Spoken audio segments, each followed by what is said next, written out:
now that we've taken a look at a basic example on the first page, we're going to do something kind of neat with this equation. It says calculate the gravitational force acting between the Earth and a 1 kilogram book on the Earth's surface. So we're calculating the gravitational force. So we're calculating force of gravity. So Fg. So I'm just going to throw this out here real quick. If we have Fg, force of gravity, what is that equal to? That's equal to mass times acceleration due to gravity. If we know what the mass is, if the mass is 1 and acceleration due to gravity on Earth is 9.8, our force of gravity here should be 9.8 newtons, right? That's what we've been doing all along. We've been dealing with forces. So let's take a look at how this hammers out, because we're looking at some really big numbers here. How do we get down to 9.8 newtons? Well, let's list our givens. So we got mass is 6.0 times 10 to the 24th kilograms. Radius of the Earth is 6.4 times 10 to the 6 meters. Mass of the other object, object number 2, is 1. And looking at this with our very first equation that we talked about in the previous video, we've got G is equal to big M little m divided by R squared. So I chose 1 kilogram for a very specific reason, because once you plug all these in, and I'll hold off for just a second so that you can calculate that, hit pause, get that calculation, and you should notice something pretty significant, that force that's generated is 9.8 newtons. Excuse me. So if you look, that force of gravity, so it says calculate the gravitation force. We did it here. Mass times our acceleration due to gravity, and we did it down here with these really big numbers, and we wind up with the same value. So taking a look at that 1 kilogram kind of helps us to get some perspective into how these numbers sort of come back full circle in all of our studies. You know, we talked about force of gravity when we were doing forces. It was kind of one of those things where we said, okay, just trust me, it's your mass times acceleration due to gravity, and acceleration due to gravity, the better term is gravitational field strength. I don't know if you guys remember me talking about that. I said this is a better way to say it, is to talk about gravitational field strength when we talk about G, not just saying what acceleration is due to gravity, because G is actually that gravitational field strength measurement, just so happens to also be an acceleration. So looking at what this actually means, we're going to kind of explore this a little bit. And this is a lot of writing right now, but don't fret. You can hit pause and get it copied down, or you can kind of try to write along with me as I'm talking through this. So basically, what's that definition of a gravitational field? And that is the force per unit mass. So I'm actually going to skip down here. It's the force per unit mass that would be experienced by a small test mass placed at that given point.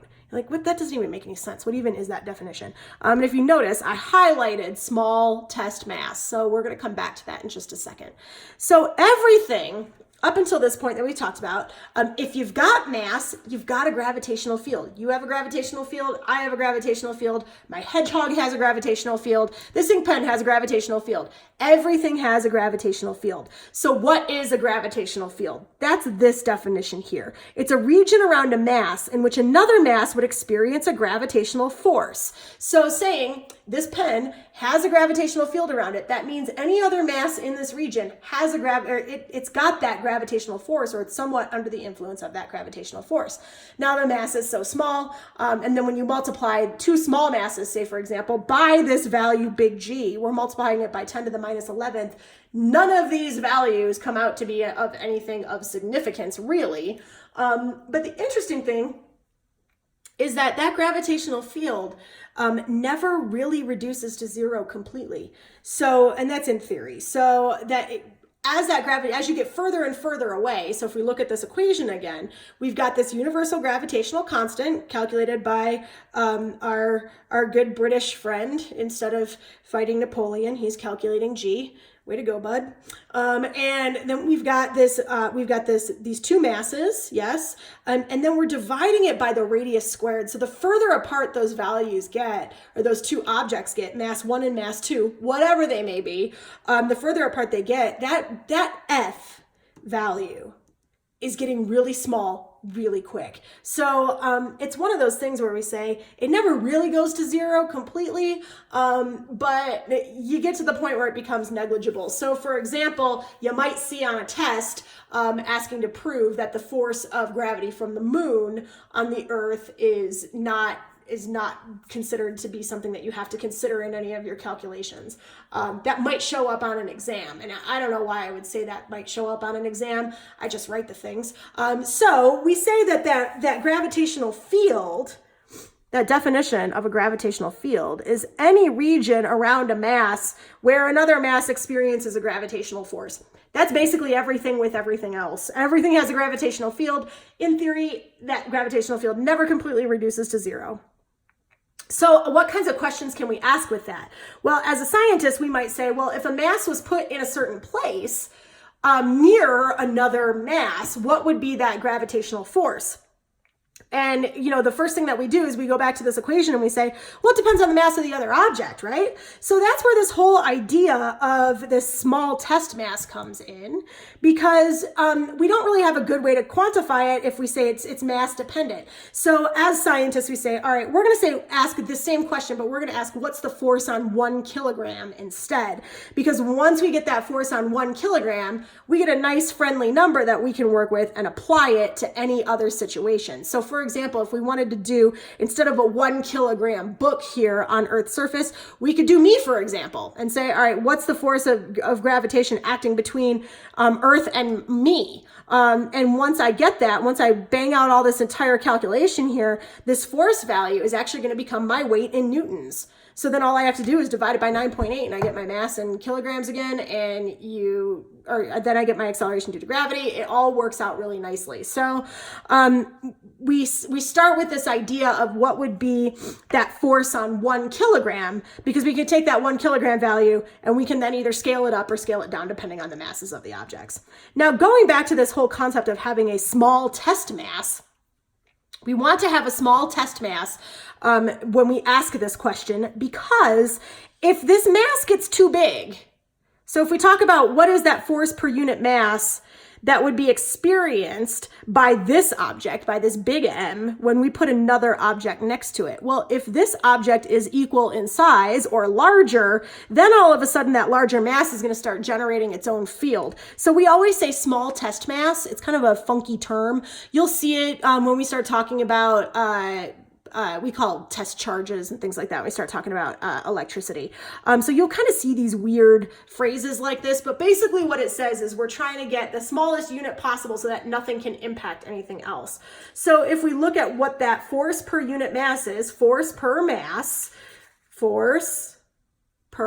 mass, that becomes the gravitational field strength. Does this look familiar? Because it should, because acceleration is equal to force divided by mass.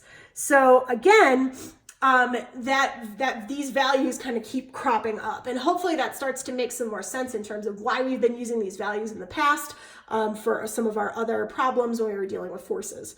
So taking a look at that new equation, this G is calculated by taking that universal gravitational constant, multiplying it by the mass, and dividing it by that radius squared. So if you guys notice, we did that exact same thing for this gravitational field strength on Earth right up here. It's the exact same equation, right? But this value here, this little m here, because it's a small test mass, that little m is still there, but it's so small that we don't really pay attention to it. It becomes negligible at that point. So same equation here as here, we just replace this F with G for gravitational field strength. And we say, okay, yes, this M still exists, but we're not even going to bother with it because it's a small test mass, right? So we say when we place that small test mass there, what is that gravitational field's strength? So what is Earth's strength, or that pull basically, or that attractive force of any object that might be anywhere near Earth? And so we figured that out. If we take that test mass and we say that small test mass is 1 kilogram, when you're comparing it to an Earth, which is 6.0 times 10 to the 24th kilogram, that's a small test mass. We now have this value here, this 9.8, that talks about what this gravitational force is per unit mass. Force per mass gives us G. So 9.8 divided by 1 gives us 9.8. This is kind of how this equation works. And it sometimes feels a little bit like circular reasoning, but you get the idea. So taking a look at calculating gravitational field strength, let's take a look at gravitational field strength on the surface of the moon. So keeping in mind that 0 doesn't work for that radius, you have to go all the way down to the center of the moon in order to accomplish this. I want you guys to hit pause. You're going to use this equation, and if you guys remember, this is basically the same equation as the one up on top. It's just that we sort of cleaned it up a little bit, and we're talking instead about gravitational field strength, and we don't have to worry about that little test mass anymore because it's so far apart that all we have to worry about is the big object. So G is equal to GM divided by R squared. Go ahead and hammer that guy out, hit pause, and then we'll check your work in just a second. So we have a mass of the moon, which is 7.35 times 10 to the 22nd, and a radius, which is 1,740, I said kilograms, kilometers. Way to go, Shriver. Okay, so we've got some problems because we're in kilometers. We got to get into meters, so just pay attention to that. That's kind of a tricky thing that'll jump up and get you every once in a while when you're dealing with these kinds of problems. So if you look at plugging it in, so if you didn't convert your kilometers to meters, do that right now. I'll wait, and then we'll go from there. So G is equal to big G times big M divided by R squared. So if you guys notice, my 1,740 kilometers got turned into 1.74 times 10 to the 6 meters. So our gravitational field strength on the moon is now going to be 6.67 times 10 to the minus 11th times the mass of the moon, 7.35 times 10 to the 22nd, divided by this 1.740 times 10 to the 6 squared. So how strong is G on the moon? You should have gotten 1.62 newtons per kilogram. So what this is saying is if you're on the moon, and you're trying to do a force problem, why we would be doing force problems on the moon is beyond me. Maybe we're astronauts. And we have to figure out what that weight is of an object. We don't use 9.8. We have to use 1.62 because the gravitational field strength on the moon is not as strong as it is on Earth. Keeping in mind, again, it's a much smaller mass, and it's got a little bit of a smaller radius, so that should help, but it's not enough in terms of the size of the actual moon itself. That value comes way down. So again, this is calculating or trying to figure out when we arrive at how did we get at 9.8? You know, when you're sitting in class at the beginning of the year going, why do we multiply everything by 9.8, this gravitational field strength? You're like, whatever, I'll just do it and I'll just go with it. Well, now if you want to go run these same equations on another planet, that gravitational field strength is going to be different. And so this is how we figure out what that gravitational field strength is. So that's what we're doing when we're doing this, is trying to figure out, okay, what is that gravitational field strength on an object? Again, keeping in mind, if you guys remember from the previous video, that big G is a universal constant. Little g is within that region around that larger mass. Knowing that, again, it doesn't ever go to zero completely, but it does reduce pretty quickly the further apart you get. So that hopefully you guys can kind of understand where these calculations are coming from or what the point is of doing those calculations. So let's take a look at one more example. It says calculate the gravitational field strength at a point on the Earth's surface due to the moon, assuming that the distance between the center of the Earth and the moon is 3.8 times 10 to the 8th meters. Okay, so now we're saying, all right, I'm standing here on Earth, and I want to know what the moon's gravitational effect is on me, or what is the gravitational field strength at Earth from the moon. So what is the moon doing to a point on the Earth's surface? So obviously the first thing that comes to mind in terms of the usefulness of this is tides, right? So you've got these values. Go ahead and try to calculate them out, and we'll see how far you get, and hopefully you guys come to the right answer. Try it out. So again, same equation, G is equal to big G times M divided by R squared. So we're going to take, if you guys notice from this equation, it says a point on the Earth's surface due to the moon. So that the mass in question, again, going back to this definition, a region around a mass, the mass that we're talking about is the moon's mass, not the Earth's mass. So once we take a look at that, what is that gravitational field strength from that far away? Because now, if you guys notice, right at the surface of the moon, it's 1.62 newtons per kilogram. But if we go to all the way to the surface of the Earth, now that distance is increasing. So if you guys notice, the equation changed because it said we're assuming that the distance between the center of the moon and the Earth's surface is this much farther. Okay, so now we're increasing that distance. So when we plug in those numbers, the moon's strength on us on Earth is 3.4 times 10 to the minus 5th newtons per kilogram. So if you notice, that number is a lot smaller than this guy because that distance has increased. You might want to go back and replay that again one more time just to kind of listen to how that changes. We're taking a look at, again, what that strength is in that region around the mass, but that region now that we're dealing with is not at the surface, now it's really far away. This is going to show up on the test. I'm just throwing that out there. So if you've stayed awake to the video this long, there you go. So now this last problem says calculate the gravitational field strength on the surface of Venus's radius, 6,050 kilometers, with an average density of 5.2 times 10 to the third kilograms per meter cubed. Okay, so now we're given a density. So now we got to do some mathematical gymnastics. So we don't have any masses here. We're not given a mass, but we are given a density, which is pretty common when we start talking about planets. So if you guys look at the equation over on the left-hand side, we're gonna try to use density to get to this mass value. So we're gonna take mass, if you guys remember from your chemistry days, density is mass divided by volume. So mass, if we rearrange, mass is equal to density times volume. There's that infamous rho. We're gonna take this density times volume, we're gonna plug that in to this mass section here. Okay, so it's the same equation. So G is big G, little m divided by R squared. But we only have a density. So that density and that volume is going to give us our mass. So density times volume of a sphere, 4/3 pi r cubed. So that r here, this little sub here, is just the radius of the planet. So this is, you guys are getting a new equation. This equation does not show up in the physics data booklet, but it can be worked out.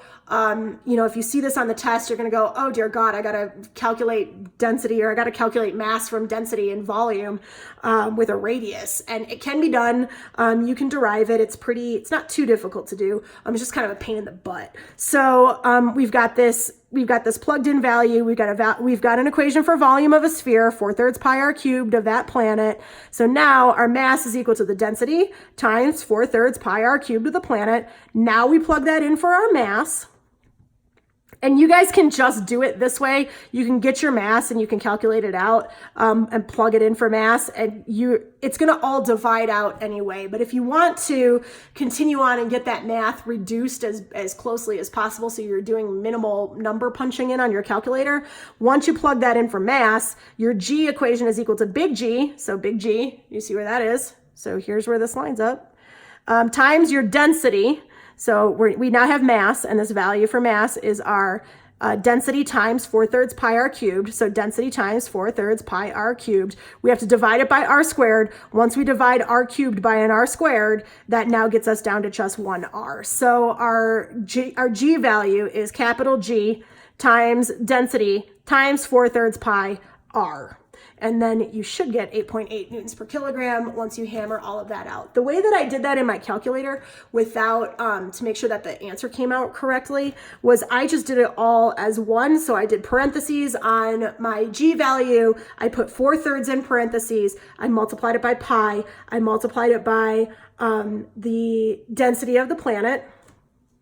So here we're at density, and then I multiplied that by the radius. So that radius being 5.2 times 10 to the third. So I just did it all kind of in parentheses and the value came out correctly. So just to make sure that that's a lot of numbers to go in. That's a lot of math gymnastics there, but you will likely get asked to calculate that gravitational field strength with a radius and a density, because radius and density are the two things that we can really easily come back to in terms of trying to determine gravitational field strength. Knowing those two numbers, we can get gravitational field strength pretty easily.